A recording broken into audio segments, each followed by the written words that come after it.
दादा काय सांगाल झारखंडचे जे प्रदेशाध्यक्ष आहेत त्यांनी सुनेत्राताईंच्या राष्ट्रीय अध्यक्षपदावरती आक्षेप घेतलेला आहे, थेट वकिलामार्फत नोटीस बजावली असल्याचे समोर येत आहे. नाही, प्रत्यक्षामध्ये समजा जर का नंबर एकची गोष्ट सुनेत्रा वहिनींच्या राष्ट्रीय अध्यक्षपदावरती झारखंडच्या अध्यक्षांनी समजा जर का ऑब्जेक्शन घेतलं असतं, नंबर एक गोष्ट की अशा प्रकारचं ऑब्जेक्शन घेण्याचा कोणालाच अधिकार नाही. राष्ट्रवादी काँग्रेस पक्षाच्या घटनेनुसार या प्रकारचं कोणालाही कोर्टामध्ये किंवा ऑब्जेक्शन घेण्याचा, पार्टी अंतर्गत चर्चा करू शकतात पण कोर्टात जाण्याचा राईट कोणालाच नाही आहे.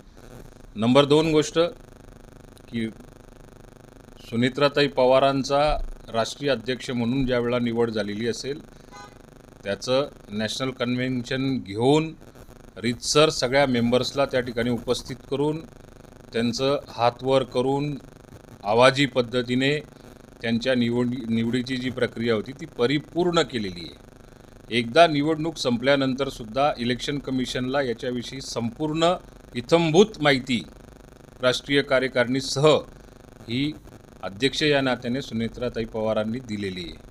त्यामुळे ह्या सगळ्या गोष्टीला काही एक अर्थ नाही.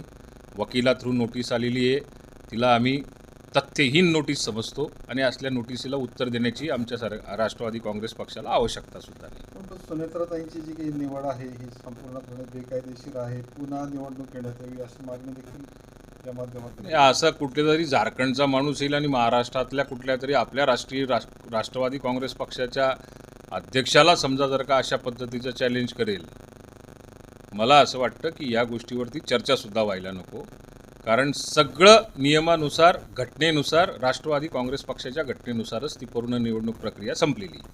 या पाठीमागे काही राजकीय खेळी असं वाटतंय तुम्हाला? राजकीय खेळी असं काही म्हणता येणार नाही त्याला, पण कोणीतरी उकसवलेलं असेल आणि स्वतःचं काहीतरी महत्त्व वाढवण्याच्या दृष्टिकोनातून एखादी नोटीस पाठवली असेल.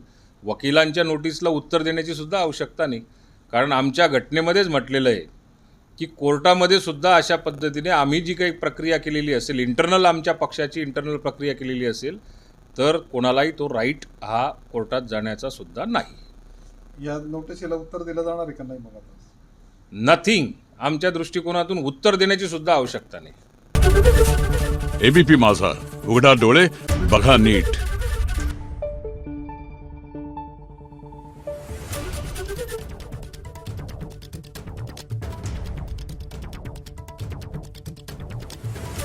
Thank you.